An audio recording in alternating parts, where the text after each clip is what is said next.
Mission 50 के current affair series में आपका स्वागत है। खूब मेहनत कीजिए, खूब पढ़ाई कीजिए और सिलेक्शन ले लेना है। इस बार इस लिहाज से विश्वास के साथ आगे बढ़ना है और मेहनत करते रहना है। कुणाल जी, न्यू राज इंफॉर्मेशन मध्यपुरा, सुधांशु कुमार, धीरेन्द्र भंडारी जी, प्रवीण कुमार, सबको गुड इवनिंग, सबको शुभकामनाएं। किशले कुमार गुड इवनिंग, कंचन माला गुड इवनिंग, मोहम्मद जकी अनवर, कैलाश कुमार, रंजीत कुमार, मोहम्मद जकी अनवर, संजना कुमारी, अंजलि प्रिया, अभिलाषा यादव, पूजा कुमारी, सभी को शुभकामनाएं, आशीर्वाद, सबको शुभकामनाएं, आशीर्वाद। रणधीर पांडे जी, आशीर्वाद आपको। मिशन 50 का एकमात्र उद्देश्य है आपका सिलेक्शन। हमारा उद्देश्य है, एकमात्र उद्देश्य है, एकमात्र जो लोभ है वो है आपका सिलेक्शन, आपका रिजल्ट। जिस दिन आप रिजल्ट लेकर आएंगे, हमारा बस एक उद्देश्य है कि आपको मैं गुलदस्ता देकर इसी स्टेज पर, इसी कैमरे के सामने आपका स्वागत करूं। वो दिन कौन लाएगा? मैं नहीं लाऊंगा। मेरा रोल मात्र 30% है। ये जो मैं पढ़ा रहा हूं, इसका रिवीजन करके आप वो दिन मुझे दिखा सकते हैं और वो दिन मुझे देखना है। आप करेंगे और आप करेंगे। इसको कैसे करेंगे? तो मैं जो भी पढ़ाता हूँ या पूरा मिशन 50 टीम जो आपके लिए लगा है, हिस्ट्री, ज्योग्राफी, पॉलिटी, इकोनॉमी, जो भी साइंस क्लासेज हो रही हैं, सबका जो क्लास होता है उसको बार बार देखकर, क्लास का रिवीजन करके आप चाहें तो अपने सफलता को सुनिश्चित कर सकते हैं। तो हम लोग लगातार जुड़े हैं और आप लोग कह रहे थे सर MCQ लाइए, हिस्ट्री का, पॉलिटी का, साइंस का। तो चलिए, अब हम लोग छुट्टी से बाहर आ चुके हैं और हो सकता है कल से आपका हिस्ट्री का भी MCQ आए। शाम को 6:15 बजे हिस्ट्री का MCQ हो सकता है कि आए। उसके जस्ट बाद मैं 7 बजे करंट लेकर आऊँगा। वैसे ही साइंस का भी MCQ आपके लिए बहुत जल्द आएगा, पॉलिटी का भी MCQ आएगा। लगातार अब हमारा उद्देश्य है कि हर सेक्शन से 1000 क्वेश्चन करा दें, ताकि और हमारा जो करंट अफेयर है, करंट अफेयर में तो हमारा 1500 से ऊपर क्वेश्चन हो चुका है। करंट अफेयर में 1500 से ऊपर क्वेश्चन करा चुका हूं और हमारी पूरी कोशिश है कि geography, history, polity, economy, science सब में 1000 क्वेश्चन कराना। और ये MCQ का सीरीज हर सब्जेक्ट का कल से प्रारंभ हो जाएगा। बस आप ऐसे ही मेहनत करते रहें, जुड़ते रहें। एकमात्र चैनल जिसके बाद आपको किसी और जगह जाने की जरूरत नहीं पड़ेगी। इस चैनल पे आपको सब कुछ मिलेगा, ईमानदारी से मिलेगा, कोई कट नहीं होगा, सब कुछ मिलेगा, टोटल मिलेगा। बस आप ऐसे ही जुड़े रहिए, मेहनत करते रहिए। एक बार इसी नाम पर सेशन को शेयर कर दीजिए, सेशन को शेयर कर दीजिए अपने सारे व्हाट्सएप ग्रुप में, टेलीग्राम चैनल पर। और सेशन अच्छा लगता हो आपको तो सेशन को लाइक कर दीजिए। तो चलिए भैया, हम लोग शुरुआत करते हैं। सर बजट का क्लास भी करा दीजिए। बिल्कुल, बजट और इकोनॉमिक सर्वे, ये दोनों का क्लास हम लेंगे। चलिए, तो शुरुआत करते हैं आज का क्वेश्चन हम लोग।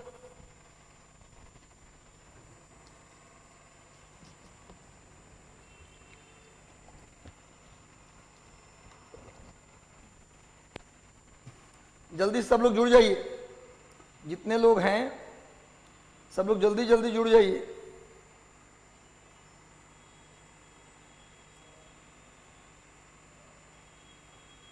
सब लोग जल्दी से जुड़िए और सेशन के ऊपर शेयर कर दीजिएगा सारे ग्रुप में।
सब लोग सेशन को जल्दी से शेयर कर दीजिए। चलिए, तो आज का पहला प्रश्न हम लोग देखते हैं क्या है। हाल ही में संयुक्त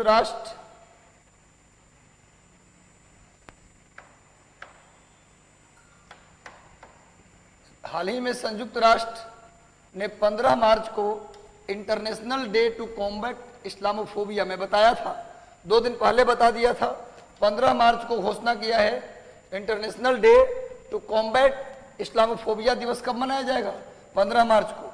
इस दिवस को मनाने का प्रस्ताव किस देश ने लाया था? कौन से देश ने लाया था International Day to Combat Islamophobia?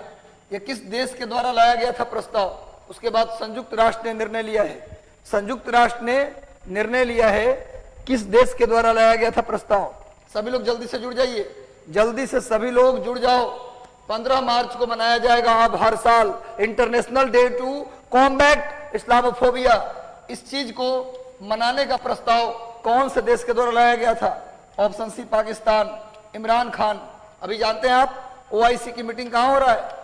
Organisation of Islamic Cooperation, इस्लामिक सहयोग संगठन, ऑर्गेनाइजेशन ऑफ इस्लामिक कोऑपरेशन की मीटिंग ये कहां होने वाला भैया? पाकिस्तान में। ऑर्गेनाइजेशन ऑफ इस्लामिक कोऑपरेशन की मीटिंग ये कहां होने वाला है? ये मीटिंग कहां होने वाला है भैया?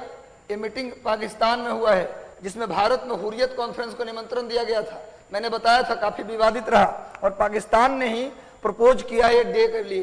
तो पाकिस्तान के इमरान खान का उल्टी गिनती चालू हो गया है। इमरान खान को लोग हटाने के चक्कर में है। इमरान खान के खिलाफ अविश्वास प्रस्ताव लाया गया है। पाकिस्तान के संसद में इमरान खान के खिलाफ अविश्वास प्रस्ताव लाया गया है और ज्यादा चांस है कि इमरान खान के खिलाफ यह प्रस्ताव पारित हो जाएगा और इमरान खान अपने पद से हट जाएंगे। अब इमरान खान बौखलाए हैं, अब चले गए सेना बाजवा, जनरल बाजवा की शरण में चले गए। वहां जब गए तो वहां से भी उनको ना का इशारा हो गया कि हम अब कुछ नहीं कर सकते। तो हो सकता है कि ओआईसी के मीटिंग के बाद वहां सत्ता परिवर्तन हो, पाकिस्तान में इमरान खान हटा दिए जाएं और उनके जगह पर दूसरे व्यक्ति प्रधानमंत्री बने।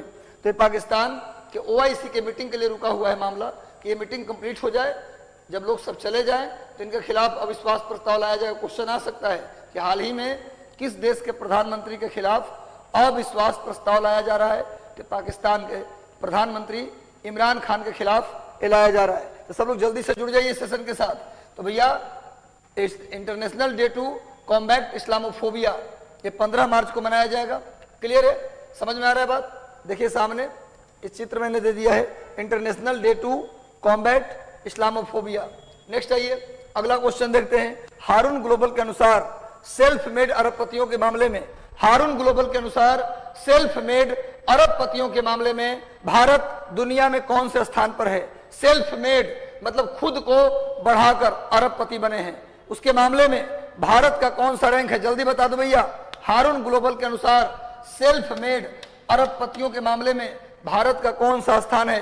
पहला, दूसरा, तीसरा या चौथा? जल्दी से उत्तर दीजिए फटाफट। 51 क्वेश्चन देखेंगे हम लोग। हारून ग्लोबल के अनुसार सेल्फ मेड अरबपतियों के मामले में किस नंबर पर है? किस नंबर पे है भारत? सभी लोग उत्तर दीजिए। सही उत्तर होगा तीसरा, भारत तीसरे नंबर पे है।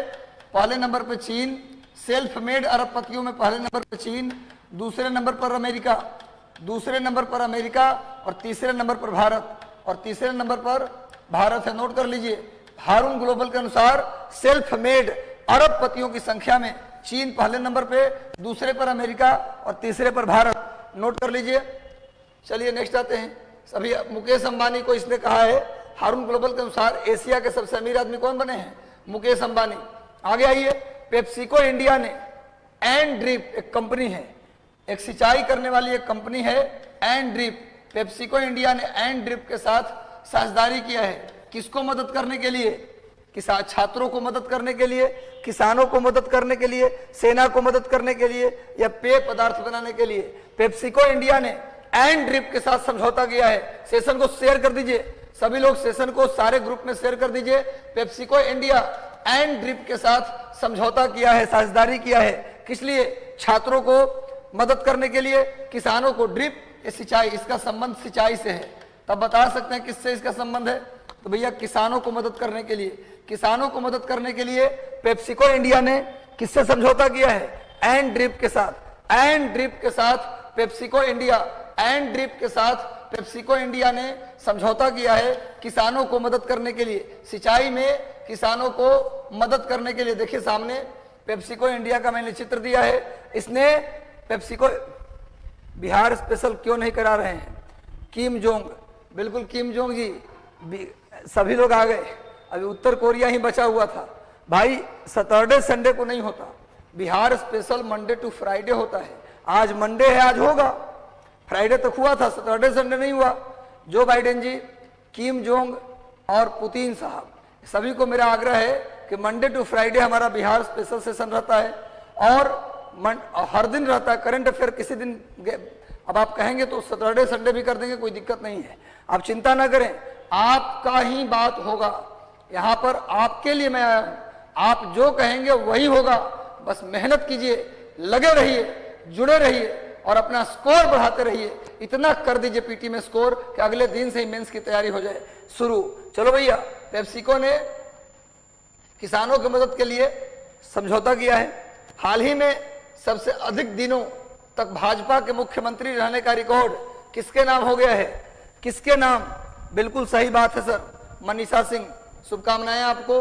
हीरा कुमार, मोहम्मद आथर, अरविंद प्रसाद जी, हीरावती कुमारी, कंचनमाला, सभी लोग को शुभकामना। प्रेम कुमार, जैकी अनवर, सबको ढेर सारी शुभकामना, ढेर सारा आशीर्वाद। बस इतना है कि जितने लोग हमसे जुड़ रहे हैं रिजल्ट में छप जाना चाहिए, सबका रिजल्ट होना चाहिए, बस यही जानता हूं। अगर 12,000 आएगा तो हम तो यही चाहेंगे कि मेरा पढ़ाया बच्चा 12,000 रहे, हम बस इतने चाहेंगे। आइए, हमारे चाहने से कुछ नहीं होना, 80% आपका काम है। क्या? रात दिन एक करके पढ़ना। हम 1-1.5 घंटे आपके साथ आए तो आप 12 घंटे पढ़ के दिखाइए तो मेरा सपना पूरा हो सकता है। ये 12,000 लोग सिर्फ हमारे पढ़ाए आएंगे, ये तब होगा जब आप पढ़ेंगे, मेहनत करेंगे, हमारे 20% पर आप काम करेंगे।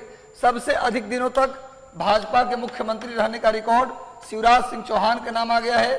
शिवराज सिंह चौहान 15 वर्ष कितना, 11 दिन, 10 दिन का रिकॉर्ड तोड़ा इन्होंने। 15 वर्ष 10 दिन का रिकॉर्ड था किसके नाम?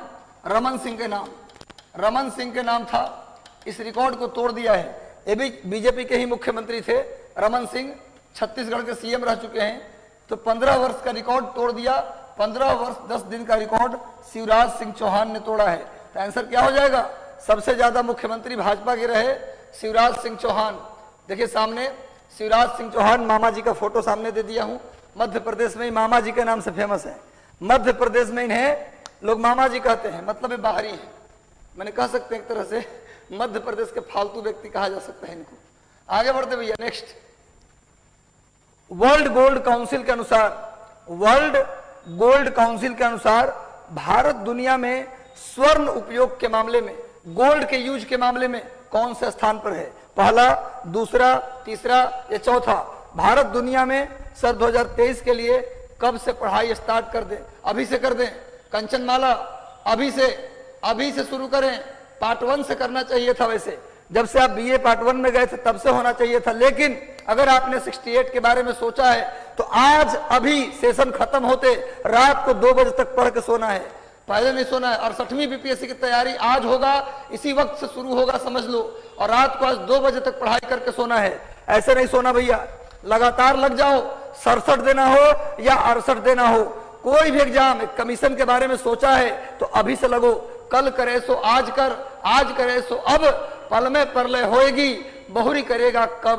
भैया आज करना है और अभी करना है। चलो भाई, वर्ल्ड गोल्ड काउंसिल के अनुसार गोल्ड के यूज में भारत का कौन सा स्थान है भैया? दूसरा। गोल्ड के यूज के मामले में, गोल्ड उत्पादन नहीं बोल रहा हूं, गोल्ड यूज नहीं होगा जी। जितना भी शादी होता है पहला काम होता है गोल्ड, कितना गहना चढ़ रहा है। शादी में तिलक कितना मिला है तो बेटी के लिए कितना ज्वेलरी लेके आ रहे हैं। तो गोल्ड जितना यूज करता है इंडिया उतना कोई नहीं करता यूज। तो दूसरा स्थान भारत का है किसके अनुसार? वर्ल्ड गोल्ड काउंसिल के अनुसार गोल्ड के यूज में दूसरा स्थान है भारत का। सामने देखिए, वर्ल्ड गोल्ड काउंसिल का मैंने चित्र लिया है। इसके अनुसार भारत गोल्ड के यूज में कौन से स्थान पे है? दूसरे स्थान पे है।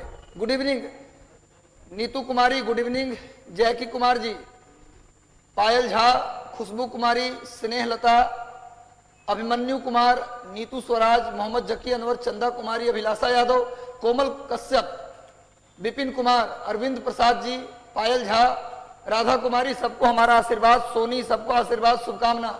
चलिए भैया आगे बढ़ते हैं। भारतीय अमेरिका जन स्वास्थ्य विशेषज्ञ डॉक्टर आशीष झा को किस देश में कोविड-19 प्रतिक्रिया समन्वयक नियुक्त किया गया है? डॉक्टर आशीष झा ये बिहार से संबंध रखते हैं, ये अमेरिका में जाकर बस गए हैं। तो भारतीय अमेरिकी जन स्वास्थ्य विशेषज्ञ आशीष झा को कौन से देश ने कोविड-19 प्रतिक्रिया का समन्वयक नियुक्त किया है?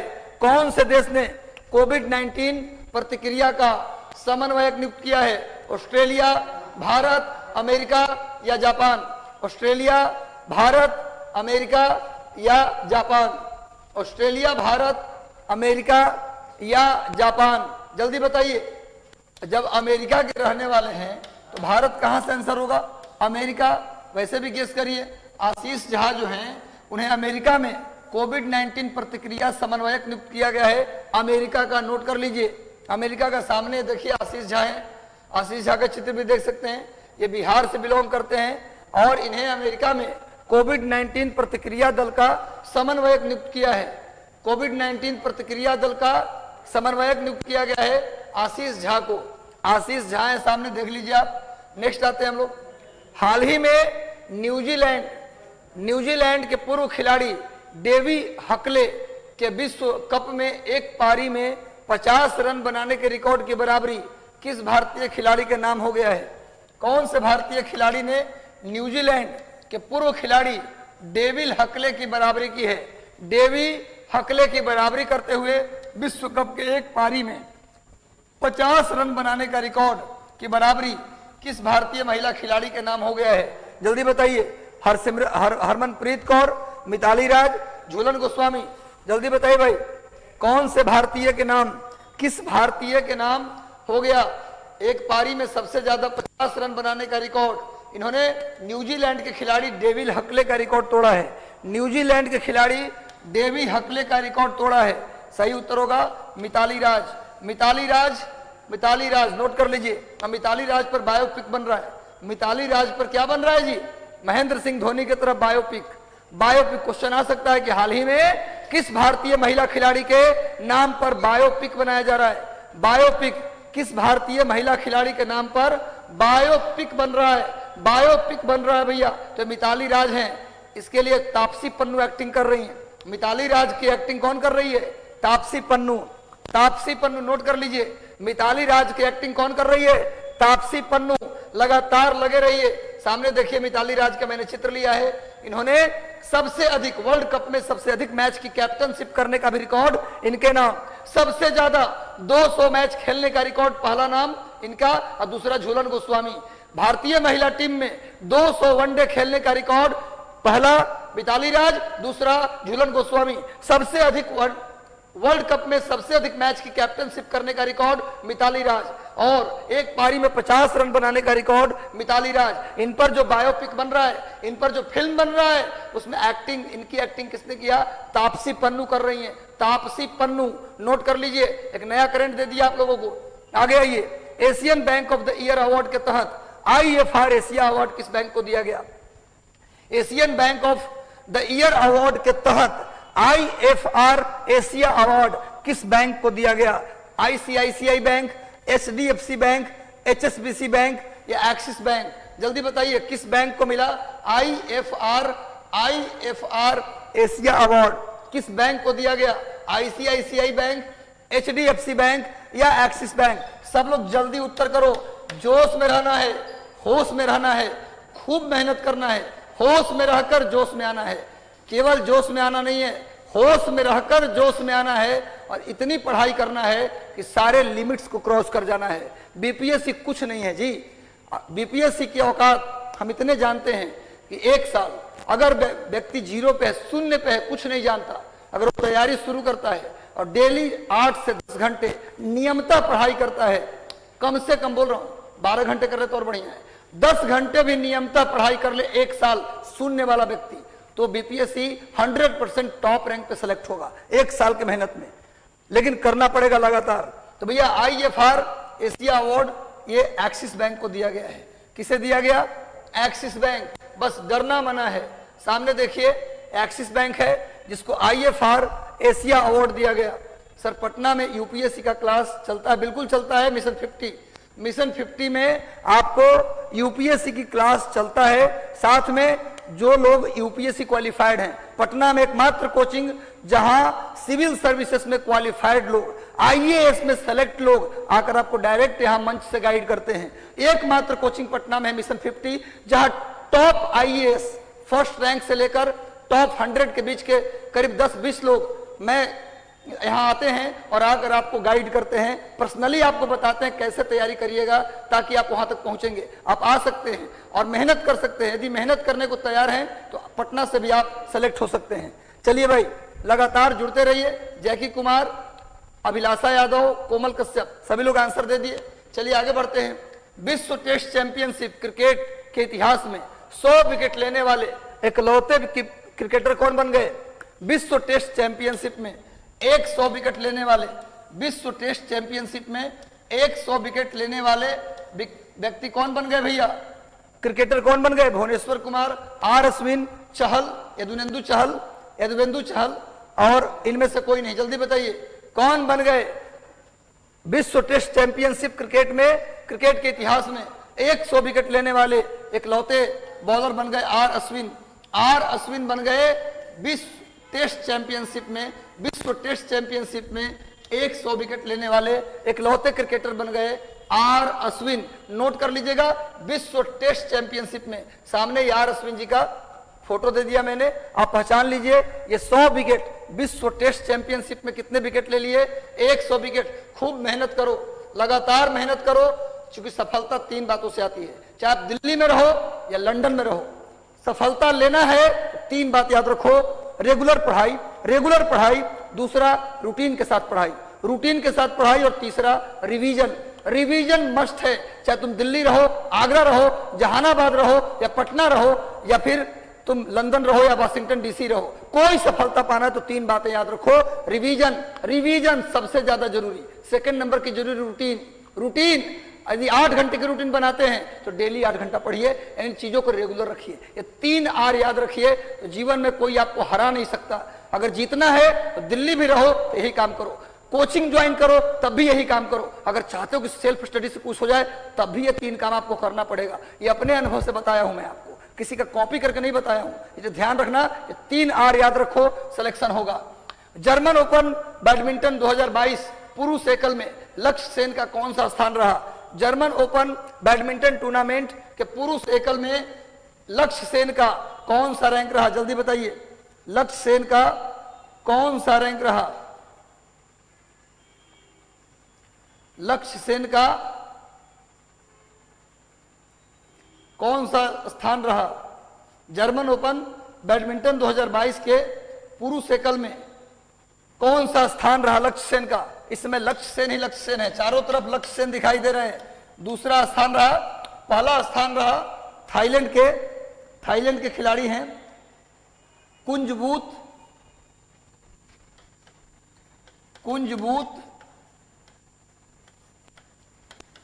विटिदर्शन। ये खिलाड़ी हैं थाईलैंड के हैं, इनका पहला स्थान रहा। इनसे इनको हार का सामना करना पड़ा, लक्ष्य सेन को इनसे हारना पड़ा। तो ये पहले रैंक पे ये हैं और दूसरे स्थान पे है लक्ष्य सेन का जर्मन ओपन बैडमिंटन में कैवां स्थान रहा? दूसरा स्थान रहा। और अभी तो केवल लक्ष्य सेन है। ऑल इंग्लैंड बैडमिंटन में इतिहास रचने से चूक गए। ऑल इंग्लैंड बैडमिंटन के इतिहास रचने, प्रकाश पादुकोण और पुलेला गोपीचंद, ये 2 ही ऐसे भारतीय हैं जिन्होंने ऑल इंग्लैंड बैडमिंटन चैंपियनशिप को जीता है। लक्ष्य सेन भी फाइनल में पहुंच गए, लेकिन फाइनल में इनको हार का सामना करना पड़ा। किनसे हारे? आगे वो प्रश्न आएगा, देखिएगा भैया। देखिए सामने लक्ष्य सेन है।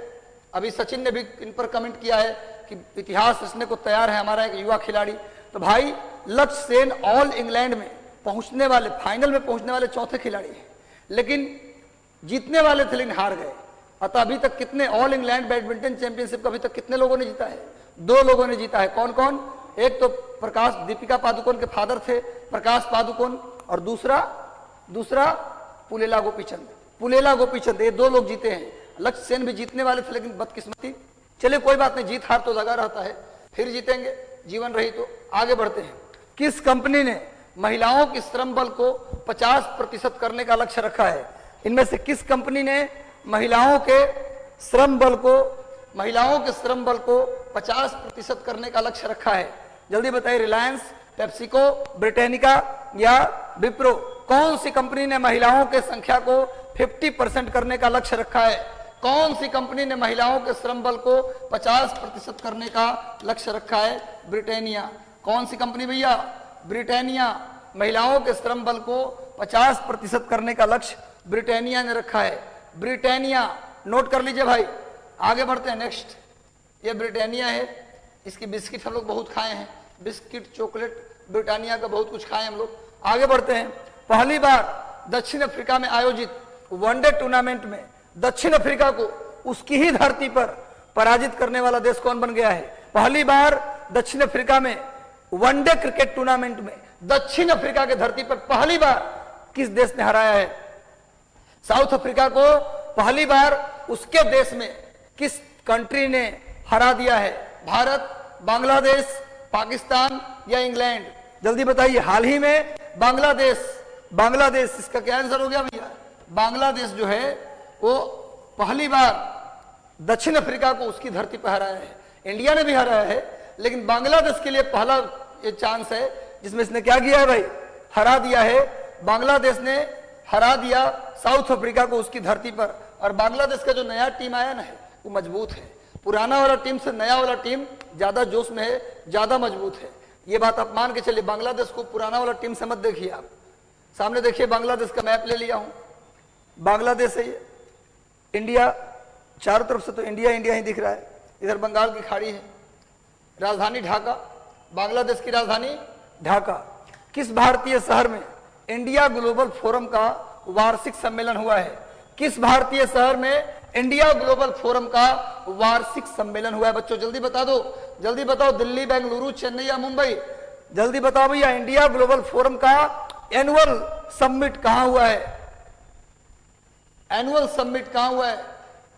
इंडिया ग्लोबल फोरम का, ये पहले भी पढ़ा चुका हूं, रिपीटेड क्वेश्चन है ये। बेंगलुरु। इंडिया ग्लोबल फोरम का वार्षिक सम्मेलन कहां हुआ है? बेंगलुरु में हुआ है। नोट कर लीजिए। इंडिया ग्लोबल फोरम का वार्षिक सम्मेलन बेंगलुरु में हुआ है। ये सामने देखिए, इंडिया ग्लोबल फोरम का मैंने चित्र लिया है। इसका वार्षिक सम्मेलन कहां हुआ है? बेंगलुरु में हुआ है। बेंगलुरु। सभी लोग जल्दी से आंसर कीजिए। तजेंद्र कुमार, पायल झा, ओपी जयमर, नीतू, अर्चना यादव, अभिलाषा यादव, कोमल कश्यप, मोहम्मद रिजवान, सभी लोग जुड़े रहिए। रिजल्ट तो होगा, जाएगा कहां? हाल ही में किस देश ने क्रिप्टो करेंसी को वैध किया है? कौन से देश ने क्रिप्टो करेंसी को वैध किया है? रूस, यूक्रेन, पोलैंड या जर्मनी? बताइए जल्दी से। कौन से देश ने क्रिप्टो करेंसी को अलाउ कर दिया है पूरे देश में? क्रिप्टो करेंसी को अलाउ हाल ही में किस देश ने किया है? रूस, यूक्रेन, पोलैंड या जर्मनी? रूस, यूक्रेन, पोलैंड या जर्मनी? किसने क्रिप्टो करेंसी को लीगलाइज कर दिया, लीगल बना दिया? किसने क्रिप्टो करेंसी को लीगल बना दिया? आंसर होगा यूक्रेन। यूक्रेन ने क्रिप्टो करेंसी को क्या बना दिया? लीगल। अब बेचारा करे क्या, कहां जाए? मार मार के तो धुआं छोड़ा दिया है। आज आ रहे थे रास्ते में तो एक ऑटो वाले ने कहा कि देख रहे हैं सर इतना टेम्परेचर। हम हाँ देख तो रहे हैं। जानते कहां से हुआ है? ये जो रूस ने हमला कर दिया जो यूक्रेन पर ना, अब गोला बारूद जो फट रहा है, जहां तहां यूक्रेन में आग लगा है, उसका टेम्परेचर जो है इंडिया में असर कर रहा है। हम बोले भैया अब क्या बोले इसको? हम बोले हाँ थोड़ा हो सकता है, थोड़ा हो सकता है कि असर कर रहा हो। तो ना सर इतना धुआं उठ रहा है तो धुआं तो टेम्परेचर बढ़ाता है ना। मुझे चलिए इतना तो पता है ना भाई कि धुआं टेम्परेचर बढ़ाता है। ये जिस दिन समझ में आया, कौन से क्लास में पढ़ते हैं आप? तो बोला कि सर मैं 5वीं पास हूँ, 5वीं के बाद आ गया था पटना में ऑटो चलाने। तो देखिए मुझे अच्छा ये लगा कि एक व्यक्ति ये जान गया कि धुआं से क्या होता है, टेम्परेचर बढ़ता। बाद में भी कहा कि सर थोड़ा कम भी हुआ है क्योंकि सीएनजी वाला ऑटो आ गया ना, इससे थोड़ा कम गया है। मुझे देखिए ये भी ज्ञान मिला कि सीएनजी ऑटो से कम गया, तुरंत वही आदमी बोल रहा है कि सर 2-4 साल में सुन रहे कि इलेक्ट्रिक वाला सब गाड़ी हो जाएगा, तो आऊ कम हो जाएगा। हम चलिए इतनी जागरूकता लोगों में आ गई, ये कम बात है, पढ़ा लिखा अनपढ़ सब में ये जागरूकता आ गया कि इलेक्ट्रॉनिक आ जाएगा तो और पॉल्यूशन कम हो जाएगा। ये जागरूकता ही तो काम करेगा, सरकार के कानून बनाने से थोड़ा ना होगा, जब अपने से लोग जागरूक होंगे तब होगा। ये जागरूकता फैल रहा है, अच्छी बात है। चलिए भाई नेक्स्ट आइए, ये क्रिप्टो करेंसी बिटकॉइन का मैंने चित्र दे दिया है, सबसे ज्यादा वैल्यूएबल भी है। नेक्स्ट आ जाइए, राष्ट्रीय खनिज विकास निगम लिमिटेड कंपनी ने किस आईआईटी के साथ ड्रोन आधारित खनिज अन्वेषण के लिए समझौता किया है? जल्दी से उत्तर दीजिए सब लोग, सभी लोग जल्दी उत्तर दीजिए।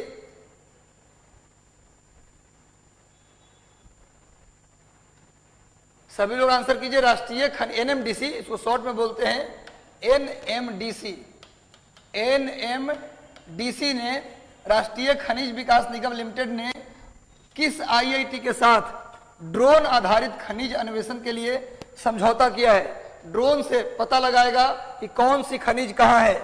IIT Roorkee, ISM Dhanbad, Indian institute of mines Dhanbad, इसको भी आईआईटी का दर्जा प्राप्त है। आईआईटी खड़गपुर, ये आईआईटी कानपुर। जो उत्तर देगा इसका उसे मिलेगा चॉकलेट। सभी लोग बताइए किसके साथ समझौता किया है? खनिज के खोज के लिए, मिनरल्स के खोज के लिए किसके साथ समझौता किया है? IIT Roorkee, Indian school of mines Dhanbad, IIT Kharagpur, IIT Kanpur, इसको भी आईआईटी का दर्जा प्राप्त है। भाई ये मत बोलिएगा, इसका सही उत्तर होगा आईआईटी खड़गपुर। आईआईटी खड़गपुर के साथ, हम जानते थे माइंस बोलेंगे, हम गड़बड़ाने के लिए आप लोग को बोले थे कि माइंस बोलेंगे, इसका फुल फॉर्म, और लड़का सीधे दिमाग लगाएगा आईएसएम पर। भैया आईआईटी खड़गपुर के साथ ड्रोन आधारित खनन के लिए, ड्रोन आधारित खनन के लिए, यही तो कंफ्यूजन करता है एग्जाम में। मुझे डाउट है रुड़की में खड़गपुर होगा शायद, खड़गपुर होगा शायद, नहीं खड़गपुर ही होगा। खड़गपुर आईआईटी के साथ एनएमडीसी ने क्या किया है? समझौता किया है ड्रोन से खनिजों के खोज के लिए। देखिए सामने एनएमडीसी का मैंने चित्र दिया है। एनएमडीसी ने खड़गपुर आईआईटी के साथ समझौता किया है। नेक्स्ट आइए, भारत ने संयुक्त राष्ट्र सुरक्षा परिषद में जैविक और पॉइजनस हथियार कन्वेंशन की वकालत की है। भारत ने कहा है कि फिर से बुलाया जाए एक सम्मेलन, जैविक और पॉइजनस हथियार पर एक सम्मेलन बुलाया जाए। इस कन्वेंशन को कब लागू किया गया था? जल्दी उत्तर दीजिए। एक क्वेश्चन तो है करंट का, लेकिन ये ट्रेडिशनल बना दिया। जैविक और पॉइजनस हथियार कन्वेंशन को कब लागू किया गया? इसकी वकालत किया भारत ने कि फिर से इसको बुलाया जाए, इस कन्वेंशन को फिर से बुलाया जाए। इस कन्वेंशन की स्थापना कब की गई थी? 1978, 1975, 1972 या 1970? जल्दी उत्तर दीजिए। इस कन्वेंशन को कब लागू किया गया था? जैविक और पॉइजनस हथियार सम्मेलन को कब लागू किया गया था? सही उत्तर होगा 1972। नोट कर लीजिए, 1972 खूब चर्चा में है। लोग कह रहे कि रूस जो है इस्तेमाल कर सकता है यूक्रेन में केमिकल वेपन्स और जैविक हथियार का प्रयोग कर सकता है रूस, ऐसा चर्चा में है। 1972 में किया गया था। नेक्स्ट आइए, सामने में इस कन्वेंशन का चित्र मैंने दे दिया है, देख लीजिए आप। नेक्स्ट आइए, अंतरराष्ट्रीय किशोर, बहुत इंपॉर्टेंट, इस सेशन का सबसे इंपॉर्टेंट, आजकल पूछ रहे हैं इस तरह का क्वेश्चन ज्यादा, सप्ताह वाला। अंतरराष्ट्रीय किशोर स्वास्थ्य सप्ताह कब मनाया जा रहा है? अंतरराष्ट्रीय किशोर स्वास्थ्य सप्ताह कब मनाया जा रहा है? 18 से 24 मार्च, 19 से 25 मार्च, 20 से 26 मार्च या 21 से 27 मार्च? अंतरराष्ट्रीय किशोर स्वास्थ्य कन्वेंशन कब मनाया जा रहा है? किशोर स्वास्थ्य सप्ताह, सॉरी, मेघनाथ सिंह, मिथिलेश कुमार जी, कैलाश यादव, बहुत बहुत शुभकामना, सभी लोग को शुभकामना। रिंकी कुमारी, प्रेम कुमार जी, राजन कुमार, अर्चना यादव, जिनको जिनको बीपीएससी 67 देना है सबको मेरे तरफ से शुभकामना और 68 के लिए शुभ आशीर्वाद। इसका सही उत्तर होगा 20 मार्च से 26 मार्च के बीच मनाया जा रहा है अंतरराष्ट्रीय किशोर स्वास्थ्य सप्ताह। ये मनाया जा रहा है 20 मार्च से 26 मार्च के बीच, एकदम याद हो जाना चाहिए। अंतरराष्ट्रीय किशोर स्वास्थ्य सप्ताह ये मनाया जा रहा है 20 मार्च से 26 मार्च के बीच। 20 मार्च से 26 मार्च के बीच राष्ट्रीय किशोर स्वास्थ्य कार्यक्रम ये भारत का है। इसमें क्या क्या शामिल है? पोषण सुधार, यौनिक और प्रजनन स्वास्थ्य सुधार, मानसिक स्वास्थ्य सुधार, इसके अलावा हिंसा से रोकथाम, नशीले पदार्थ का प्रयोग और संचारी रोगों में कमी, ये शामिल इसमें है।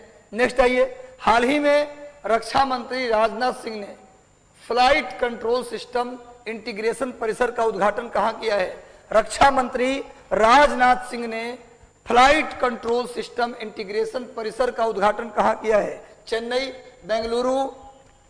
बेंगलुरु, कोलकाता या मुंबई?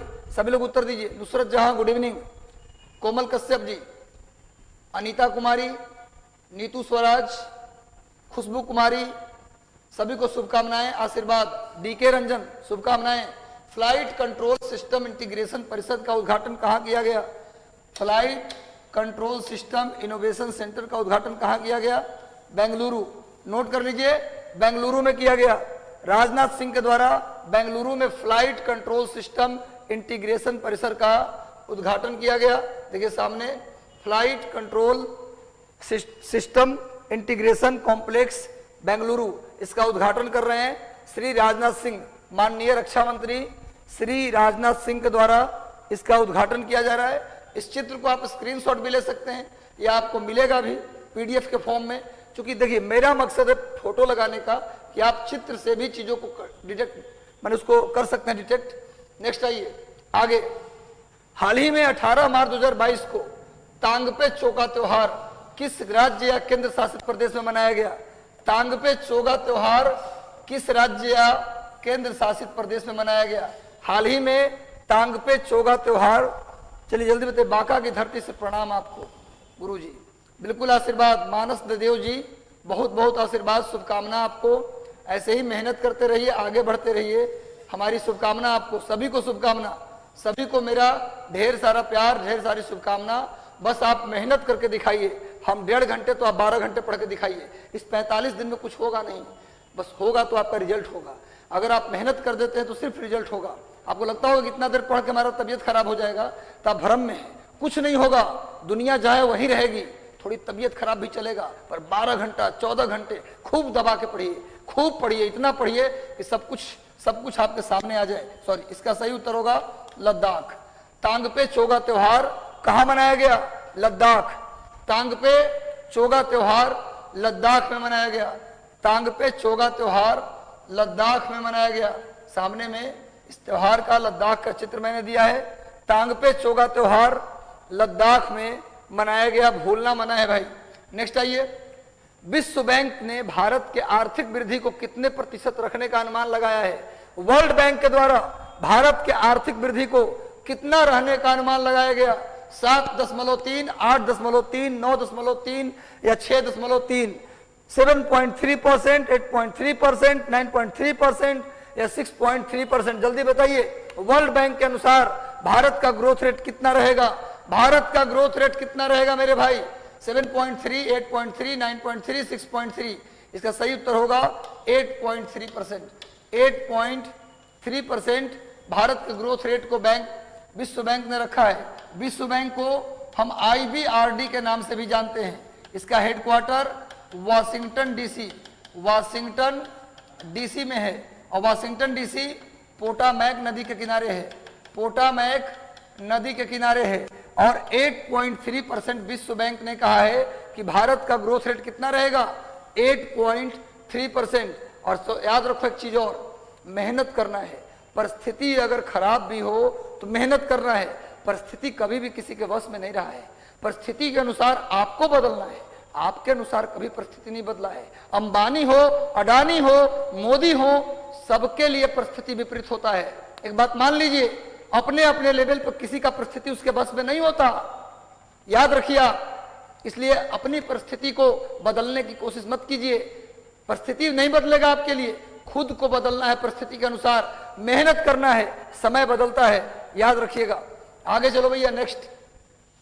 वर्ल्ड बैंक ने भारत के ग्रोथ रेट को 8.3 रहने का अनुमान लगाया है। हाल ही में financial action task force FATF, हाल ही में फाइनेंशियल एक्शन टास्क फोर्स ने यानी FATF ने किस देश को ग्रे लिस्ट में डाला है? कौन से कंट्री को ग्रे लिस्ट में डाल दिया है? जल्दी बताइए, कौन से देश को ग्रे लिस्ट में डाला है एफएटीएफ ने? पाकिस्तान तो पहले से था, पाकिस्तान तो पहले से है। अभी हाल ही में फाइनेंशियल एक्शन टास्क फोर्स ने किस देश को ग्रे लिस्ट में रखा है? जल्दी बताइए, कौन से कंट्री को ग्रे लिस्ट में रखा है? पहले से पाकिस्तान है। अभी आंसर होगा संयुक्त अरब अमीरात, यूएई को डाल दिया है ग्रे लिस्ट में। पाकिस्तान पहले से है, और जो ग्रे लिस्ट में होता है ना, उसको फंडिंग में दिक्कत होती है, क्योंकि जो फंड होता है ना अंतरराष्ट्रीय संस्थाओं से, ये इसी के परमिशन से होता है। अगर ये कह देगा कि ब्लैक लिस्ट में आप हैं तो 1 रुपया आपको नहीं मिलेगा।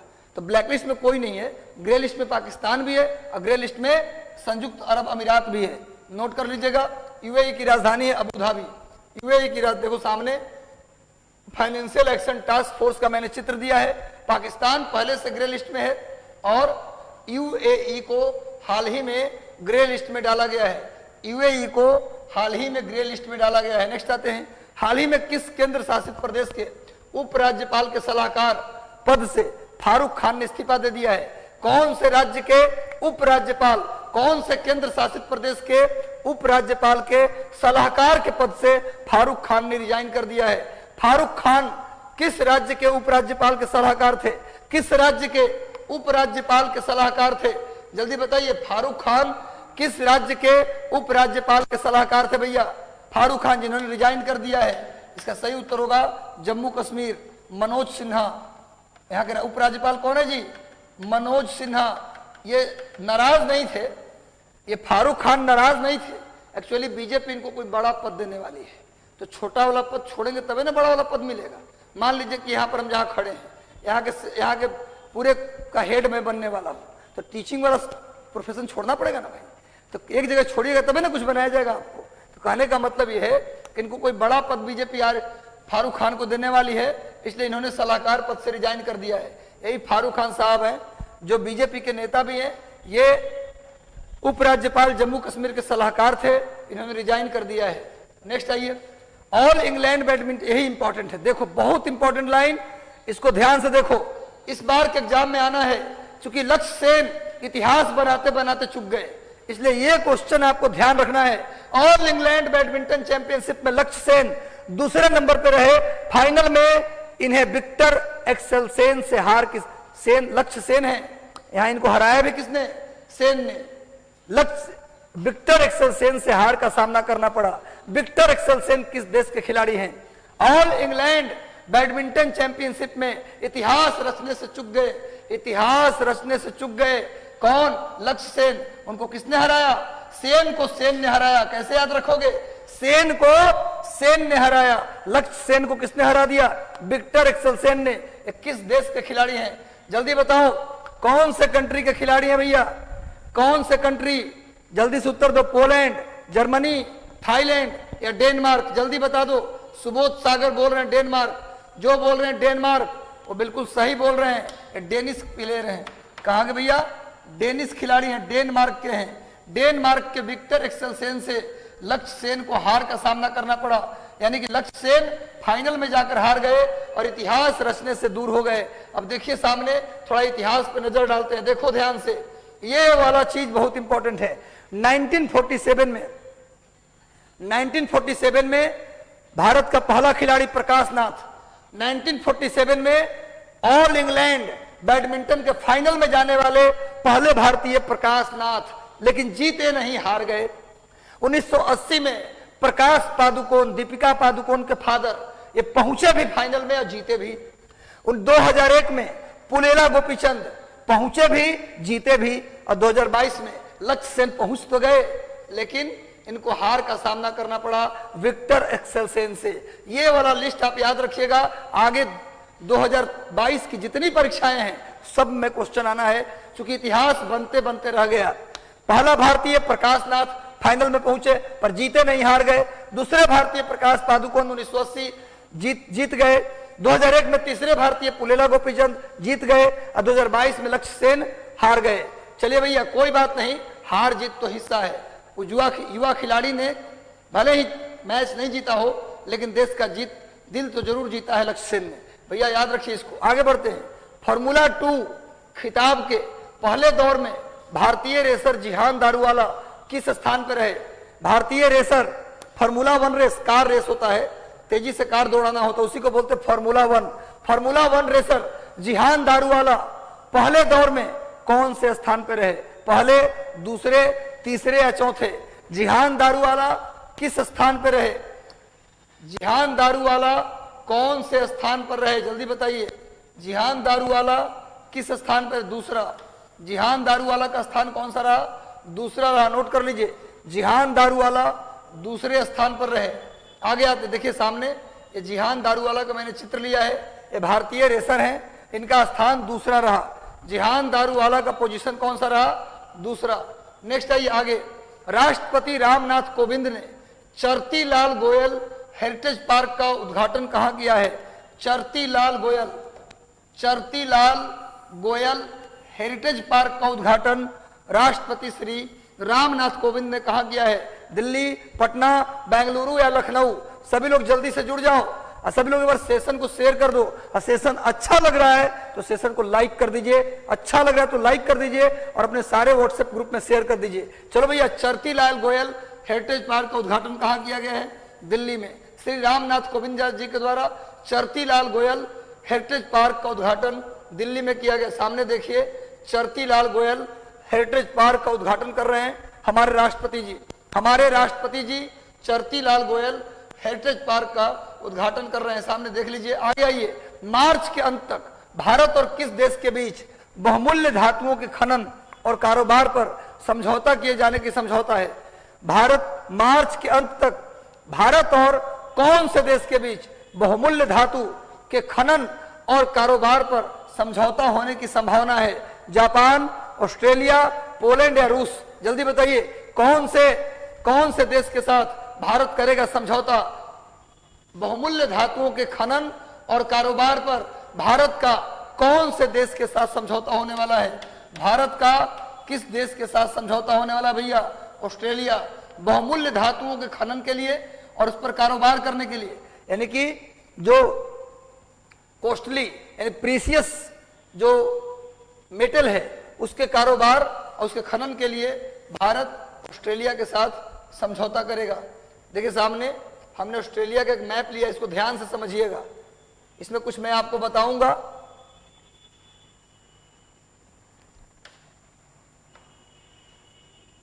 देखिए यहां पर, यह है, यहां पर ऑस्ट्रेलिया के पास ही ग्रेट बैरियर रीफ है।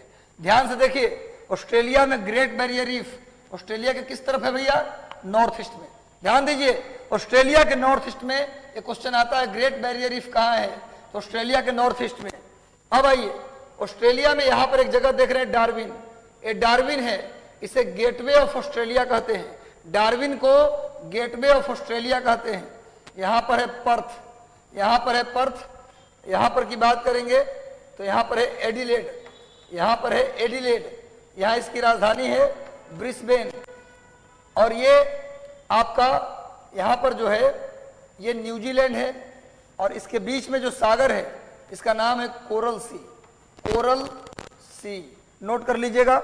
और जस्ट इधर आइएगा, ये पापुआ न्यू गिनी है, ये पापुआ न्यू गिनी है। इधर ये वाला पार्ट पूरा इंडोनेशिया है। ये पूरा पार्ट क्या है भैया? इंडोनेशिया। तो ये आप लोग मैप में कुछ चीजें याद कर लीजिएगा।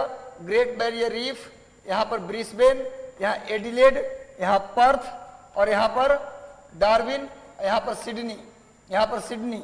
अब पर्थ से सिडनी तक एक रेलवे लाइन है जिसका नाम है ग्रेट ऑस्ट्रेलियन रेलवे, इसको भी आप याद कर लीजिएगा।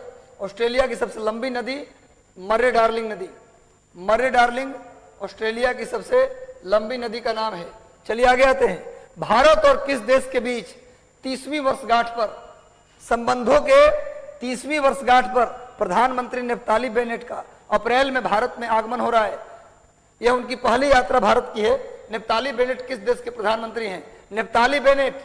भारत और किस देश के बीच अच्छे संबंध के 30 साल हो गए, अच्छे संबंध के 30 साल हो गए। इसके उपलक्ष्य में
आप लोग को पूरा आवाज मिल रहा है, वीडियो दिखाई दे रहा है?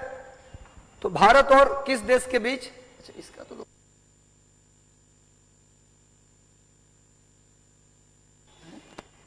कैसे बंद हो गया? कहां से इसका है? इसका कहां से है? इसका बैटरी यही नहीं बोले कि बैटरी लो, वहां लिखा है। अच्छा अच्छा,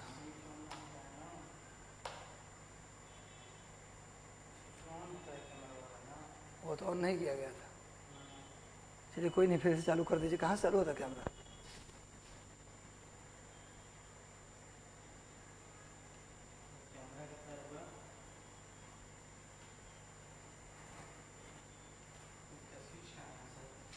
यही तो है, स्टार्ट स्टॉप लिखा हुआ है।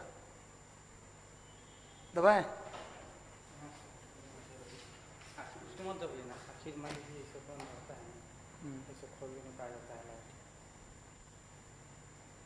आ तो गया, आ गया। चलिए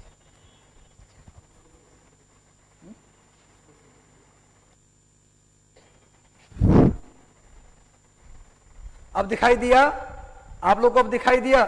चलिए चलिए, थोड़ी सी प्रॉब्लम हो गई थी, इसके लिए मैं क्षमा प्रार्थी हूं। सब लोग जल्दी से जुड़ जाइए। चलिए, सबको दिखाई दे रहा होगा।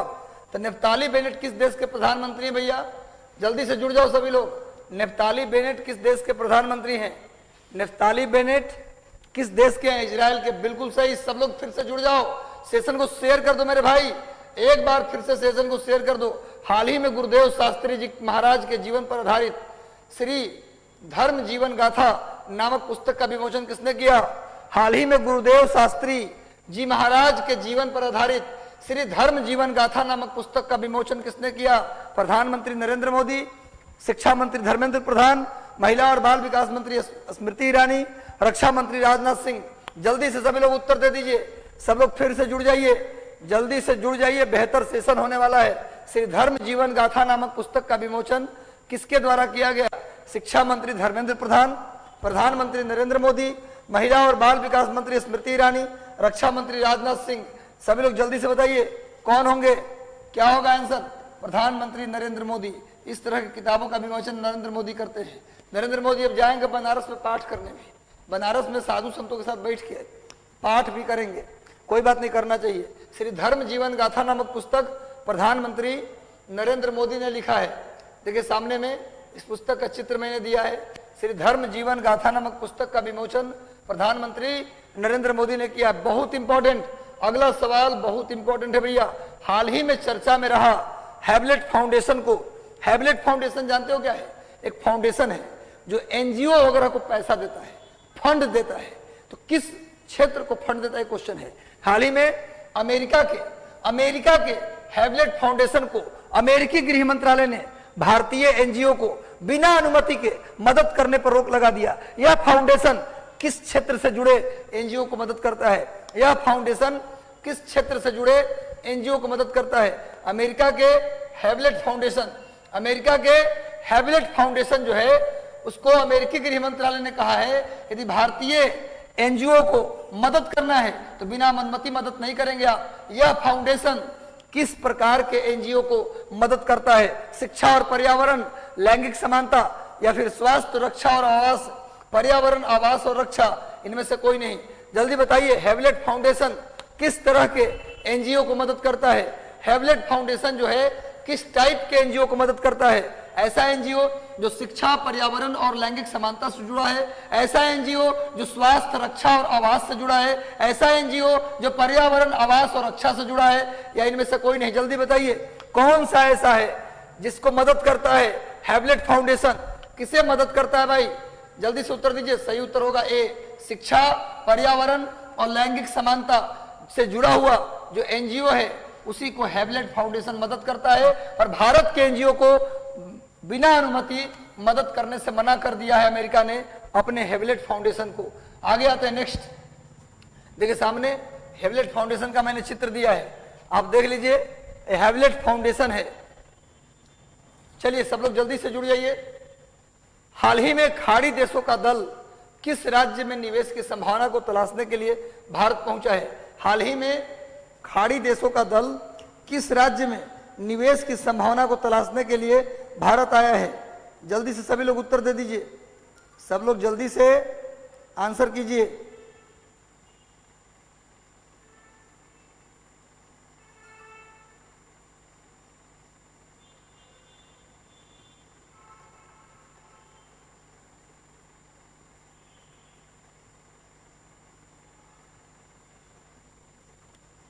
सभी लोग आंसर कीजिए जल्दी से। इसका सही उत्तर क्या होगा मेरे भाई? हाल ही में खाड़ी देशों का एक दल है जो भारत के किस राज्य में निवेश के लिए? ये जम्मू कश्मीर। इसका सही उत्तर क्या होगा? जम्मू कश्मीर केंद्र शासित प्रदेश। खासकर ये दल कहाँ आया है? श्रीनगर में। इन्वेस्टमेंट की संभावना को तलाशने के लिए कि कश्मीर में कहाँ इन्वेस्ट करें, उसके लिए कहाँ आया है? श्रीनगर पहुंचा है। खाड़ी देशों के निवेशकों का एक टीम। सामने में कश्मीर का डल झील है जिसका सीन आप देख सकते हैं। कश्मीर के डल झील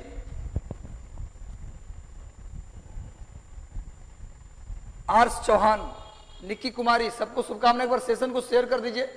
चला गया था थोड़ा सा कैमरा का जो लिंक था, कोई बात नहीं, लगातार जुड़ जाइए। आपका सफलता ही हमारा अंतिम उद्देश्य है।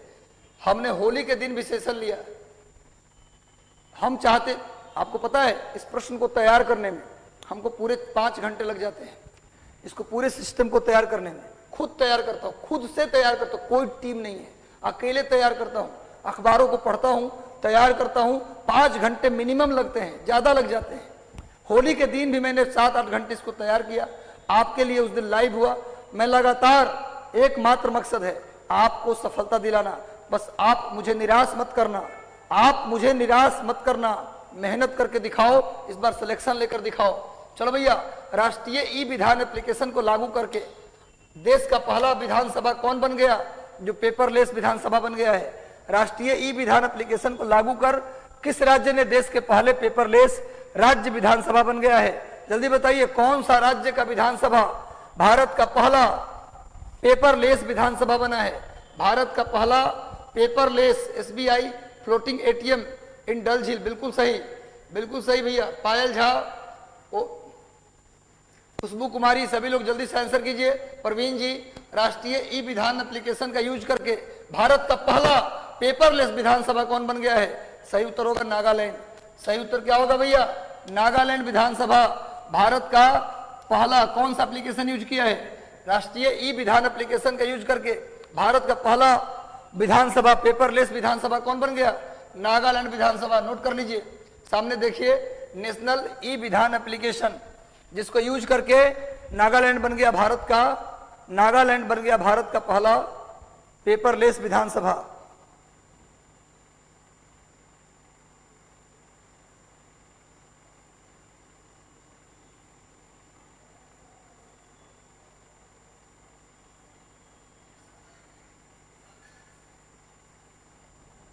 नागालैंड बन गया भारत का पहला पेपरलेस ई विधानसभा। चलिए आगे बढ़ते हैं। कावेरी ढीमर 24 से 27 मार्च को थाईलैंड में आयोजित होने वाली एशियन चैंपियनशिप कैनोइंग प्रतियोगिता। कैनोइंग एक खेल है, पानी से जुड़ा हुआ एक कैनोइंग, एक रेस है, कैनोइंग खेल है, जिसकी प्रतियोगिता एशियन चैंपियनशिप कैनोइंग प्रतियोगिता जो 24 से 27 मार्च को थाईलैंड में होगा, उसमें अपना स्थान कावेरी ढीमर ने बना लिया है। इनका संबंध किस राज्य से है? कावेरी ढीमर का संबंध किस राज्य से है? उत्तराखंड, मध्य प्रदेश, राजस्थान या गुजरात? कावेरी ढीमर किस राज्य से संबंध रखती हैं?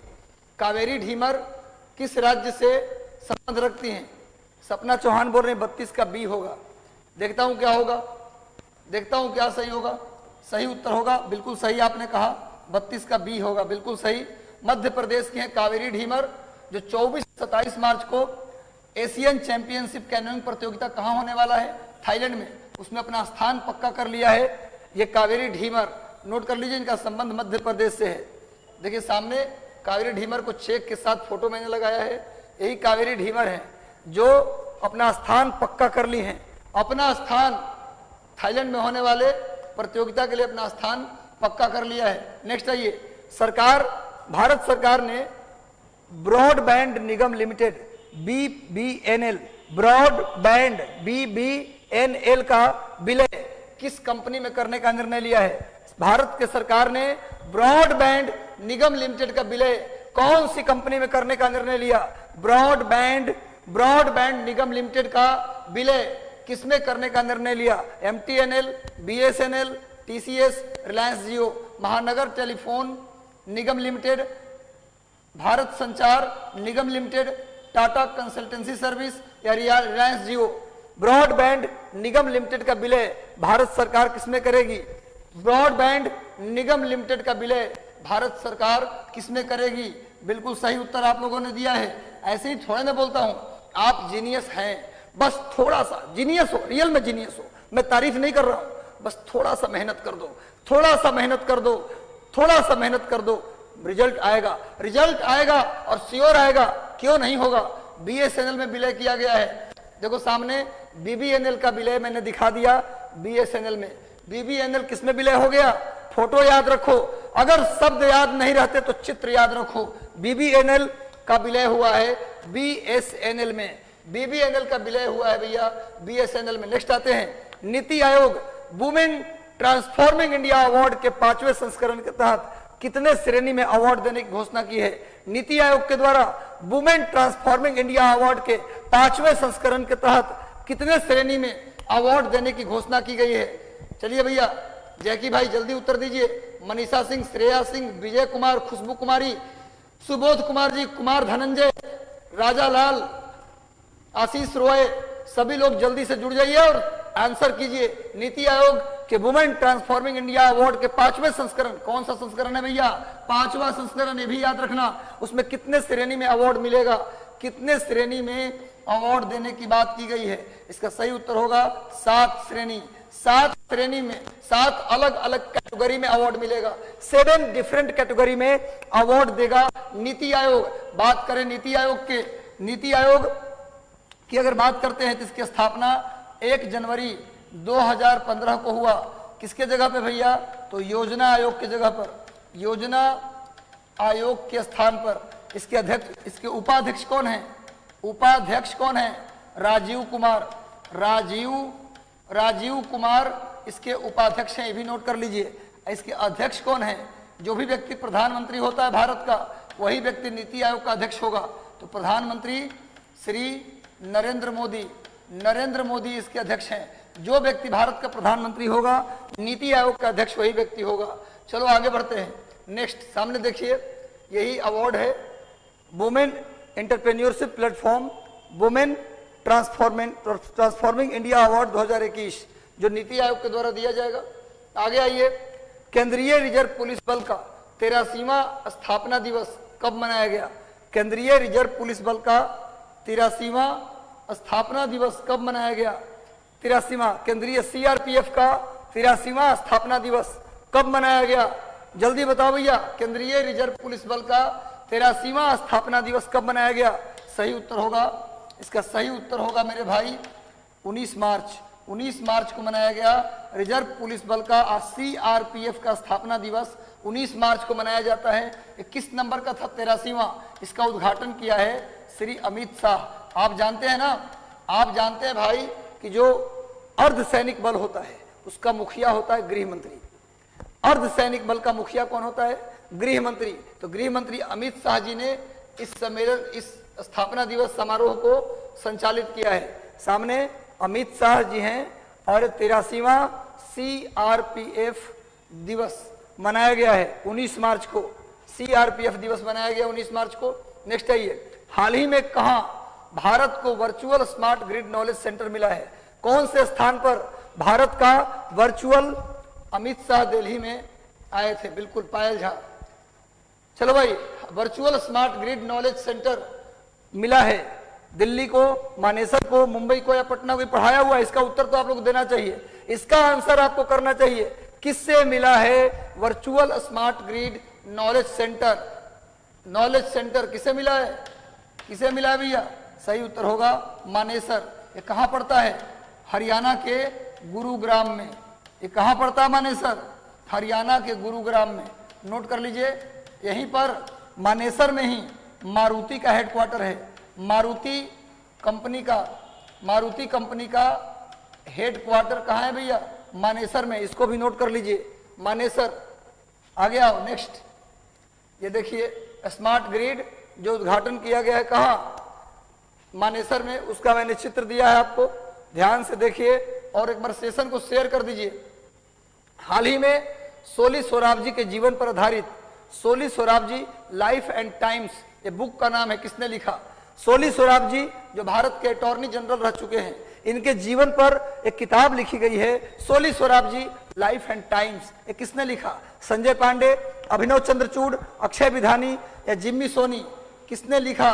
जल्दी बताइए किसने लिखा इस किताब को? Soli Sorabjee life and times, ये बुक किसने लिखा? सब लोग जल्दी से जुड़ जाइए। अब खूब मेहनत करना है, तूफानों पर वार करना है ना, और कुछ भी हो जीवन में डिगना नहीं है और मेहनत करते रहना है। Soli Sorabjee life and times, ये पुस्तक किसने लिखी? ये पुस्तक को लिखा है अभिनव चंद्रचूड़।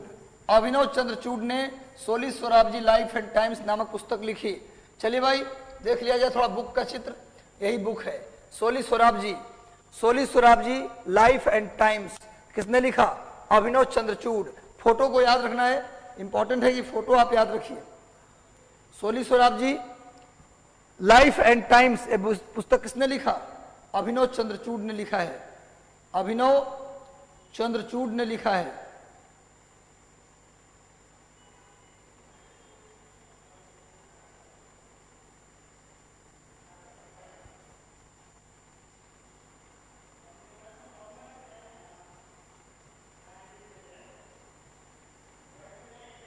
अभिनव Chandrachud, Soli Sorabjee life and time, भूलना नहीं है भैया, इसको भूलना नहीं। आगे बढ़ते हैं, नेक्स्ट आइए। हाल ही में किस आईआईटी ने अल्ट्रासाउंड इमेज प्रदान करने वाली एक नई तकनीक विकसित की है? हाल ही में किस आईआईटी ने अल्ट्रासाउंड इमेज को प्रदान करने वाली एक नई तकनीक विकसित की है? IIT Madras, IIT Kanpur, IIT Roorkee या आईआईटी दिल्ली? जल्दी बताइए किसने तैयार किया है अल्ट्रासाउंड की एक नई तकनीक?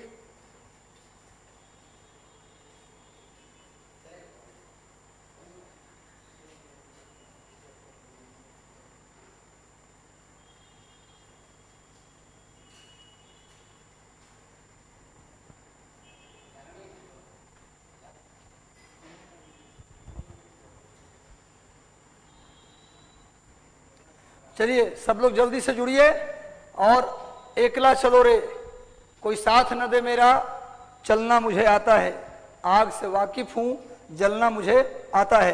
तो मेहनत करना है और आग लगा देनी है इस बार। इसका सही उत्तर क्या होगा जी? किस आईआईटी ने अल्ट्रासाउंड की नई तकनीक विकसित की है? जल्दी से उत्तर दीजिए। आईआईटी मद्रास। इसका सही उत्तर क्या होगा? आईआईटी मद्रास। आईआईटी मद्रास ने एक अल्ट्रासाउंड इमेज की नई तकनीक विकसित की है। सामने देख लीजिए, अगर अल्ट्रासाउंड का जो होता है, एक्सरे लिया जाता है शरीर के अंदर का, बॉडी के अंदर का, जिससे एक्चुअली एक्सरे का ही दूसरा तकनीक आप कह सकते हैं, जिसके माध्यम से अंदर की सारी बातें जाना जा सकता है। नेक्स्ट आइए। हाल ही में किस देश को कॉन्टिनेंटल यूरोप सिंक्रोनस एरिया में जोड़ा गया है? हाल ही में कौन से देश को कॉन्टिनेंटल यूरोप सिंक्रोनस एरिया में जोड़ा गया है? जल्दी उत्तर दीजिए। रूस, यूक्रेन, पोलैंड या बेलारूस? रूस, यूक्रेन, पोलैंड या Belarus?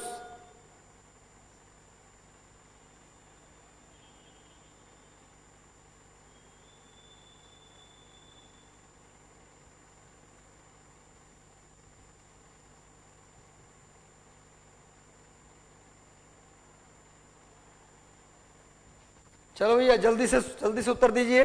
Continental Europe synchronous area में किसे जोड़ा गया है? इसका सही उत्तर क्या होगा? यूक्रेन। यूक्रेन को पूरा छूट मिल रहा है यूरोप में, यूक्रेन को पूरा छूट मिल रहा है। यूक्रेन को जोड़ा गया है कॉन्टिनेंटल यूरोप सिंक्रोनस एरिया में। तो मेहनत करते रहना, काम करो ऐसा कि पहचान बन जाए, हर कदम ऐसा चलो कि निशान बन जाए। यहाँ जिंदगी तो हर कोई काट लेता है, जिंदगी जियो इस कदर की मिसाल बन जाए। तो मिसाल बना दो इस बार, जल्दी से मिसाल बना दो इस जिंदगी को। आई मेहनत से मिसाल बनेगा। सामने यूक्रेन का मैंने चित्र लिया है। यूक्रेन के आसपास के देश देख लीजिए, रसिया है, बेलारूस है, पोलैंड है, रोमानिया है, रोमानिया, इधर से रूस ही है, तो इधर रसिया, बेलारूस, पोलैंड और रोमानिया, इसकी सीमा से लगता है कौन? यूक्रेन की सीमा से सभी देश लगते हैं, आप देख सकते हैं।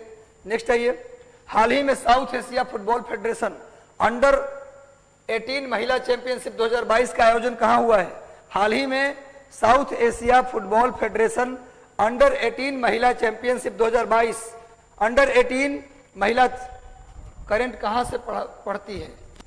कविता गुप्ता, बिल्कुल सभी लोग मेहनत कर रहे हैं। हाल ही में south Asia football federation under 18 महिला चैंपियनशिप 2022 का आयोजन कहां हुआ है? जल्दी बताइए। अंडर 18 महिला साउथ एशिया फुटबॉल फेडरेशन, यानी आप सैफ कह सकते हैं, ये कहां हुआ है? जल्दी बताइए। इसका सही उत्तर क्या होगा जी? इसका सही उत्तर होगा Jharkhand. South Asia football federation under 18, ध्यान रखिएगा, अंडर 19 भी होता है, अंडर 18 महिला फुटबॉल का आयोजन कहां हुआ है? झारखंड में। कहां हुआ है भैया? झारखंड में। सामने देखिए, यह दिखा हुआ है सैफ अंडर 18 वुमेन चैंपियनशिप 2022, ये झारखंड में हुआ है। नेक्स्ट आइए आगे, हाल ही में CSI द्वारा जारी all India winter air quality analysis में भारत का सबसे प्रदूषित शहर कौन बन गया है? भारत का सबसे प्रदूषित शहर कौन बन गया? जल्दी उत्तर दीजिए। भारत का सबसे all India winter air quality analysis में भारत का सबसे प्रदूषित शहर कौन बन गया? भारत का सबसे प्रदूषित शहर कौन बन गया मेरे भाई?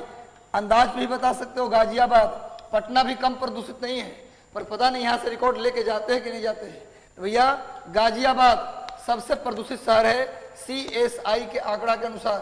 सामने देखिए, all India winter air quality analysis, इसमें गाजियाबाद का सीन दिया है। देखिए, ये जाड़े के दिनों में गाजियाबाद की स्थिति देख लीजिए, ये पूरा स्मॉग है, सांस ले लिए बढ़िया से तो फेफड़ा से खून निकल आएगा। चलिए भैया आगे बढ़ते हैं, नेक्स्ट आ जाओ। हाल ही में मणिपुर के नए मुख्यमंत्री कौन बने हैं? जल्दी बताओ। मणिपुर में चुनाव हुआ और नए मुख्यमंत्री के रूप में कौन चुने गए हैं? मणिपुर के नए मुख्यमंत्री के रूप में कौन चुने गए? जल्दी उत्तर दीजिए। एन बीरेन सिंह, भगवंत मान, प्रमोद सावंत, त्रिवेंद्र सिंह रावत। जल्दी बताइए। विकास सिंह, सर आपने बोला था PDF में आंसर भी देंगे, अरे भाई नहीं हो पाया। अच्छा आंसर लेकिन कल गया था शायद, अलग से आंसर भेजा गया, बस चेक कीजिएगा, अलग से आंसर करके भेजा गया है नंबर वाइज, आज भी भेज देंगे। राधा कुमारी, मनीष कुमार जी, आर्स जी, सभी लोग जल्दी से जुड़ जाओ। हाल ही में मणिपुर के नए मुख्यमंत्री कौन बन गए? पहले भी यही थे और अब फिर दोबारा भी किनको बनाया गया? एन बीरेन सिंह, वीरेंद्र नहीं है, एन बीरेन सिंह। एन बीरेन सिंह को मणिपुर के नए मुख्यमंत्री रूप में शपथ दिलाया जाएगा।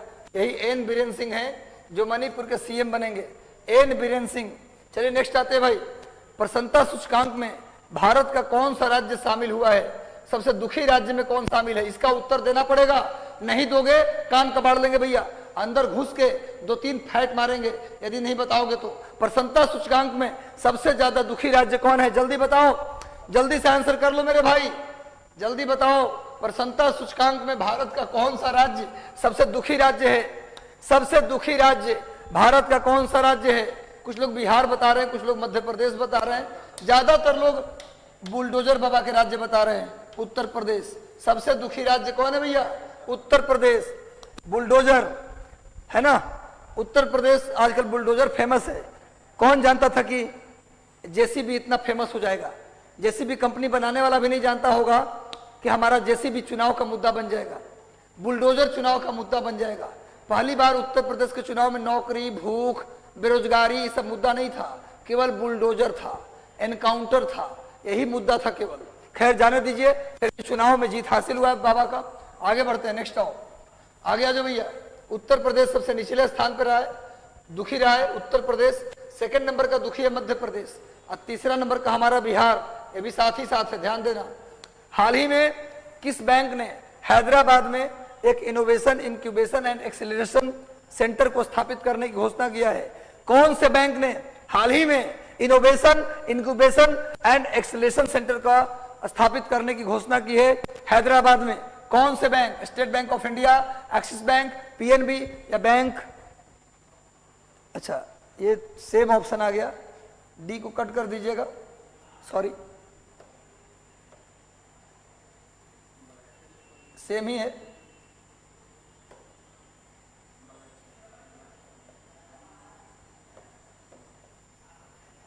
इसको हटा दीजिए, बताइए 3 में से आंसर बताइए किसने किया है भाई, जल्दी बताओ।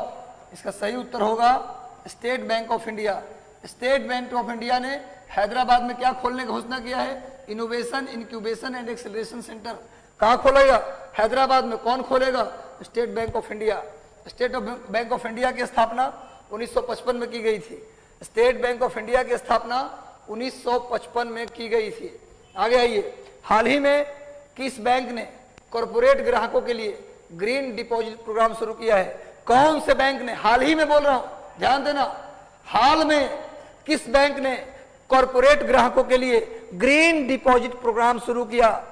पुराना वाला नाम मत ले लेना।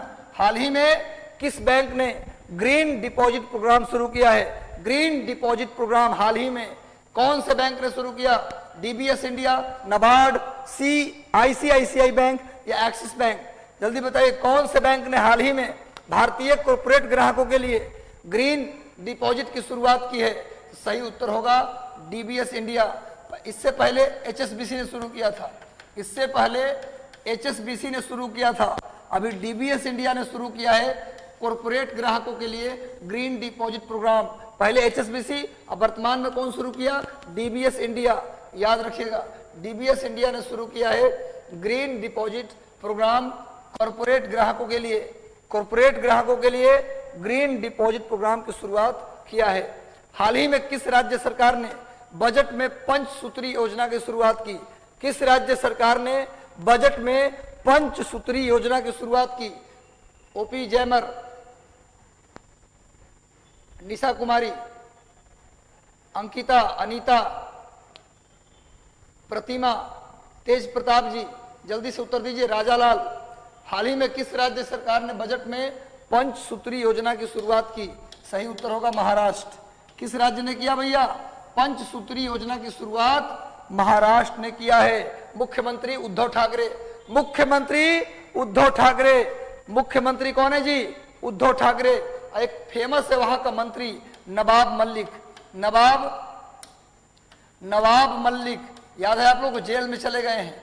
नवाब मलिक को जेल भेज दिया। मोदी के खिलाफ खूब बोल रहे थे, और आजकल मोदी के खिलाफ बोलने का मतलब आप जेल जाइए। अगर आप नेता हैं, फेमस है, आप मोदी के खिलाफ बोल रहे हैं, तो कहीं ना कहीं से आपका गुनाह निकाला जाएगा और आप जेल जाइएगा। ये भाई साहब को पता नहीं था, चले गए जेल। तब दबाव बनाया जा रहा है राज्यपाल पर कि जेल में बंद व्यक्ति को मंत्री कैसे है, जेल में बंद व्यक्ति मंत्री कैसे है। तो जेल में बंद व्यक्ति मंत्री कैसे है, राज्यपाल जी इसको बर्खास्त कीजिए। तो संविधान में नियम है कि मुख्यमंत्री के सलाह पर राज्यपाल अन्य मंत्रियों की नियुक्ति करते हैं, और मुख्यमंत्री के सलाह से ही राज्यपाल मंत्रियों को हटा सकते हैं। राज्यपाल डायरेक्ट किसी मंत्री को हटा नहीं सकते। अगर हटा दिए तो क्या होगा, संविधान का सीधे तौर पर उल्लंघन होगा। तो नवाब मलिक जेल में है, अब इनको हटाने का दबाव है, होना भी चाहिए। जेल में बंद व्यक्ति चुनाव नहीं लड़ सकता, वोट नहीं डाल सकता, जेल में बंद व्यक्ति मंत्री कैसे रहोगे जी, हट जाना चाहिए था। लेकिन कैबिनेट के सलाह के बिना राज्यपाल हटा नहीं सकते। अभी चर्चा में है, याद रखना, पूछा जा सकता है पॉलिटी में एक क्वेश्चन करंट अफेयर के रूप में। सामने महाराष्ट्र राज्य का मैंने चित्र दिया है, इसकी बाउंड्री देखिए किससे लग रहा है। इसका बाउंड्री गुजरात से लग रहा है, मध्य प्रदेश से लग रहा है, छत्तीसगढ़ से लग रहा है, तेलंगाना से लग रहा है, कर्नाटक से लग रहा है, इधर गोवा से लग रहा है। कितने राज्य हो गए, गुजरात 1 2 3 4 5 6, यानी 6 राज्य की बाउंड्री को छूता है महाराष्ट्र। नोट कर लीजिएगा। हाल ही में शहर के सभी मेट्रो स्टेशन की यात्रा करने के लिए सबसे तेज समय का Guinness book of world record में किस मेट्रो का नाम दर्ज हुआ है। सभी स्टेशनों पर सबसे फास्ट मेट्रो के रूप में किसका नाम Guinness book of world record में दर्ज हुआ है। Jaipur metro, Delhi metro, Mumbai metro या फिर पुणे मेट्रो। किस मेट्रो का नाम, हाल ही में किस मेट्रो का नाम सबसे फास्टेस्ट, सभी मेट्रो स्टेशन के बीच फास्ट यात्रा करने के रूप में, सबसे तेज गति से यात्रा करने के रूप में किस मेट्रो का नाम शामिल हुआ है। बिल्कुल सही, सभी लोग सही उत्तर दे रहे हैं। सही उत्तर होगा दिल्ली मेट्रो। आजकल दिल्ली मेट्रो कमाल करके रख दिया है, दिल्ली मेट्रो कमाल करके रख दिया है। चलो नेक्स्ट आते हैं, देखो सामने दिल्ली मेट्रो रेल कॉरपोरेशन का मैंने चित्र दे दिया है, दिल्ली मेट्रो रेल कॉरपोरेशन का मैंने चित्र दिया है। नेक्स्ट आइए आगे, हाल ही में किस राज्य ने integrated hospital facility management service की शुरुआत की है? किस राज्य ने integrated hospital facility management service की शुरुआत किस राज्य ने किया है? जल्दी बताइए, हाल ही में किस राज्य ने integrated hospital facility management service की शुरुआत की है? मणिपुर, केरल, तेलंगाना, दिल्ली? जल्दी बताइए किस राज्य ने शुरू किया है इंटीग्रेटेड हॉस्पिटल फैसिलिटी मैनेजमेंट? जल्दी बताइए किसने शुरू किया integrated hospital facility management service की शुरुआत? तेलंगाना। इसका सही उत्तर होगा तेलंगाना। तेलंगाना के मुख्यमंत्री, तेलंगाना के सीएम कौन है जी? के चंद्रशेखर राव। के चंद्रशेखर राव। तेलंगाना की राजधानी हैदराबाद। तेलंगाना की राजधानी कहाँ है जी? हैदराबाद। सभी लोग नोट कर लीजिए जल्दी, इस सेंटर की शुरुआत भी तेलंगाना ने किया। देखिए सामने में उस सिस्टम का मैंने चित्र दिया है, देख लीजिए। आगे बढ़ते हैं, हाल ही में किस राज्य ने ज्योति संजीवनी योजना को लागू किया है? किस राज्य ने हाल ही में ज्योति संजीवनी योजना को लागू किया है? ज्योति संजीवनी योजना वो किसने लागू किया? केरल, त्रिपुरा, झारखंड या कर्नाटक? केरल, त्रिपुरा, झारखंड या कर्नाटक? ज्योति संजीवनी योजना किसने लागू किया? केरल, त्रिपुरा, झारखंड या कर्नाटक? इसका सही उत्तर होगा, इसका सही उत्तर क्या होगा जी? ज्योति संजीवनी योजना, कर्नाटक। सही उत्तर क्या होगा? कर्नाटक राज्य ने ज्योति संजीवनी योजना लागू की है। देखिए सामने ज्योति संजीवनी योजना का मैंने चित्र दिया है, आप देख लीजिए। इसको लागू करने वाला राज्य कौन है? इसको लागू करने वाला राज्य है कर्नाटक। इसको लागू करने वाला राज्य कौन है जी? कर्नाटक। नोट कर लीजिए। आगे बढ़ते हैं, हाल ही में किस देश में कोविड-19 वायरस का नया सब वेरिएंट BA.1 BA.2 मिला है? कोविड-19 का एक नया वेरिएंट BA.1 और BA.2 किस देश में मिला है? अमेरिका, जापान, इजराइल या चीन? कौन से देश में कोविड-19 का नया वेरिएंट BA.1 और BA.2 मिला है? जल्दी बताइए। यहीं के प्रधानमंत्री भारत आने वाले हैं, यहीं के प्रधानमंत्री भारत आने वाले इजराइल में मिला है। इजराइल के प्रधानमंत्री नेफ्ताली बेनेट 30 साल के संबंधों के उपलक्ष्य में ये भारत आने वाले हैं। इजराइल के प्रधानमंत्री नेफ्ताली बेनेट, नया वेरिएंट मिला है BA.1 BA.2। नेक्स्ट आइए, सामने उस वेरिएंट का मैंने चित्र दिया है, BA.1 BA.2 का चित्र देख लीजिए आप। नेक्स्ट आइए अगला क्वेश्चन, MOSPI मतलब फुल फॉर्म करिएगा तो Ministry of Statical Programme Implementation द्वारा वर्तमान कीमतों पर प्रति व्यक्ति शुद्ध राज्य घरेलू उत्पाद की वृद्धि दर के मामले में 1 करोड़ से अधिक आबादी वाला भारत का कौन सा राज्य टॉप प्रदर्शन करने वाला राज्य बन गया है? MOSPI Ministry of Statical Programme Implementation द्वारा जारी कीमतों पर प्रति व्यक्ति शुद्ध राज्य घरेलू उत्पाद की वृद्धि दर में के मामले में 1 करोड़ से अधिक आबादी वाले राज्यों में टॉप पर कौन सा राज्य है? प्रति व्यक्ति शुद्ध राज्य घरेलू उत्पाद के वृद्धि के मामले में 1 करोड़ से अधिक जनसंख्या वाले राज्यों में टॉप पर कौन सा राज्य है? तेलंगाना, गुजरात, उत्तर प्रदेश, केरल? जल्दी बताइए कौन सा राज्य प्रति व्यक्ति शुद्ध घरेलू उत्पाद की वृद्धि में, कौन से राज्य में? ऐसे राज्य जिसकी जनसंख्या 1 करोड़ से ज्यादा है, उन राज्यों में टॉप पर कौन है? जल्दी बताइए। तेलंगाना, गुजरात, उत्तर प्रदेश या केरल? कौन है टॉप पे? जल्दी बताना है। टॉप पे कौन है भैया? तेलंगाना। तेलंगाना राज्य टॉप पे है। किसके अनुसार? Ministry of Statical Programme Implementation के अनुसार टॉप पे है तेलंगाना। किस मामले में? प्रति व्यक्ति शुद्ध राज्य घरेलू उत्पाद की वृद्धि के मामले में टॉप पे कौन है? तेलंगाना। सामने देखिए, ये Ministry of Statistics and Programme Implementation, जल्दी से नोट कर लीजिए, तेलंगाना टॉप पे है। तो आज का सेशन आपको कैसा लगा? सेशन आपको आज का कैसा लगा एक बार कमेंट करके बता दीजिए और सेशन को लाइक कर दीजिए यदि अच्छा लगा हो। यदि अच्छा लगा हो तो सेशन को जल्दी से लाइक कर दीजिए। चैनल पर नए हैं तो चैनल को सब्सक्राइब कर लीजिए, बेल आइकन दबा दीजिए ताकि सारा नोटिफिकेशन आपको मिल जाए। और इसका पीडीएफ टेलीग्राम चैनल पे मिलेगा। टेलीग्राम चैनल 3 है अलग अलग, उसका नाम है, एक का नाम है मिशन 50 IAS, दूसरे का नाम है मिशन IAS और तीसरे का नाम है doctor Ranjit Kumar Singh sir IAS हैं, उनका चैनल है। तो तीनों को ज्वाइन कर लीजिए, पीडीएफ मिल जाएगा और आंसर एक पेज पर लिख करके ग्रुप में तीनों में किस में डाल दिया जाएगा, आप उसको देख लीजिएगा। इसमें तो नहीं मिलेगा लेकिन उसका अलग से उसको लिख करके मैं तुरंत डलवाऊंगा साथ में, आप उसको नोट कर लीजिएगा। कैसा लगा सेशन बता दीजिए। Thank you. मिलते हैं 5-10 मिनट के अंदर बिहार स्पेशल 15 क्वेश्चन के साथ। 10 मिनट के अंदर कहीं जाना मत, 15 क्वेश्चन बिहार स्पेशल लेकर तुरंत अभी आ रहा हूं। तब तक के लिए धन्यवाद। Thank you.